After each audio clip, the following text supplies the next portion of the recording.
Welcome back to Cheddar's opening bell. Jeff Zucker resigned as CNN's president yesterday, writing in a memo that he failed to disclose a romantic relationship with a colleague. Zucker admitted to the relationship, which he described as consensual, during the investigation into former CNN anchor Chris Cuomo to his behavior. Here to discuss more is Seth Schachner, managing director of Strat Americas. Where does this kind of abrupt end of Zucker's 9-year tenure essentially leave the network right now? I think it's a really sensitive time for not just for Warner Media, but even for Discovery, because the two companies are in the process of a merger, and hopefully that'll get approved within a few months. But I don't think you could have picked a worse time for something like this, candidly, because there's a pretty sizable product rollout for something called CNN Plus that is in the plans that hopefully will launch imminently.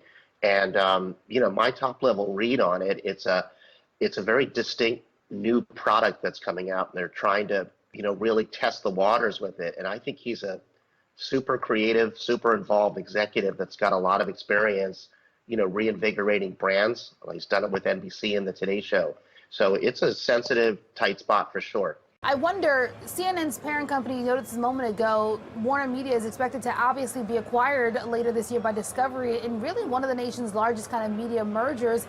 How does this Zucker resignation impact that deal? Well, I mean, I think the deal will still happen. I think it had been announced that he was going to either depart or move on anyway when the merger was complete. But I think the real kind of promise for a lot of these media mergers that are going on, is kind of the notion that you need to be bigger to compete with Netflix, basically, or to offer tons of product, whether it's current news or archives or catalog of pictures, and I think that will doubtless happen when this is approved for sure. But I think, streaming services, whether it's HBO Max, which is, a big part of Warner Media's digital strategy, or competitors like Disney Plus, are pretty likely the future of this business. So this is, in my view, a pretty serious departure, because you're kind of losing a product visionary at the top, basically. So certainly they're going to have to need, I think the leadership team, either from CNN or Discovery, are going to be really key in making Discovery Plus or CNN Plus a success. Yeah, and you mentioned CNN Plus there. That's the first thing that my mind went to, because that is something that we know CNN has devoted a lot of resources to, and it has been spearheaded by Zucker's vision. It's a subscription service, essentially. What does it mean now? Who takes over? Does that vision continue? I mean, this, again, is a part of the business that they have allocated a lot of resources to. Look, there's a ton of talent, all sorts of talents, spanning different genres, if you will.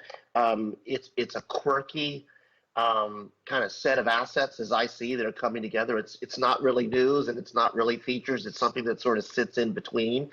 And for sure, I think whether that's the CNN team, and there's a pretty strong, I think, triumvirate that has been appointed in the interim to kind of run that, or David Zaslav certainly has experience with subscription services, and he'll have leaders like Bruce Campbell coming in as well that have brought products like Discovery Plus to market. But for sure, someone's going to need to put this together in a smart, strategic, kind of coherent way, and figure out how to launch it. I think the product itself, my top level read on it, is that it's very questionable to me why someone would pay for it on a standalone basis, given all the competitors that are already out there, whether you're talking about Netflix or even other broadcasters. So I think it's a very tough question right now for them to answer.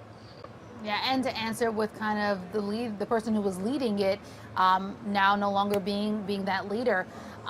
We mentioned kind of at the top of this that Zucker's resignation, of course, just comes a couple of months after Chris Cuomo was fired for his kind of involvement in his brother's affairs, of course, that being the former governor of New York, Andrew Cuomo.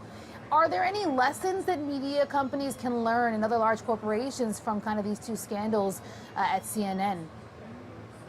I don't know if the scandals themselves, to me, and are really the lessons here. I think from when I look at this, I think it's really how you assemble a product that leverages your brand, in a new and different way, and creates a new revenue stream. I think that's what actually Zucker's aim is all about, what he's trying to achieve here.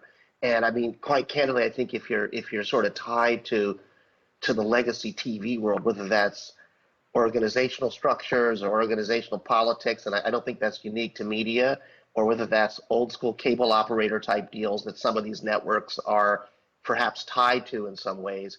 They need to figure out a way to chart this forward, both on a business level as well as a creative level. And look, I think David Zaslav's a very talented executive. That company, Discovery's had a lot of really interesting experience in European markets and international markets like Latin America.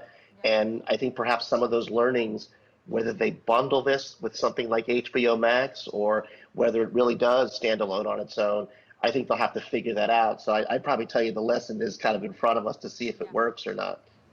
Really quickly here, before I let you go, I'm just curious, what do you see the future for Jeff Zucker being, given that he has had success in essentially every place that he has gone? And while this is a scandal for violating company policy, it isn't egregious enough where it makes Jeff Zucker untouchable. I wonder, other struggling networks, do you think they're going to be quick to kind of scoop him up?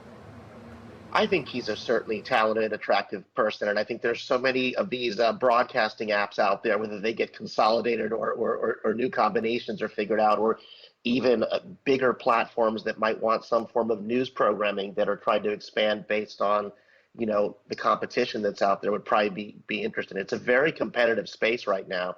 So I think people with these streaming skills, as you've seen with Disney, for example, just in the market, realigning themselves, executives like this will be quite attractive. All right, such great insight. Really appreciate it. Seth Schachner, Managing Director of Strata Americas.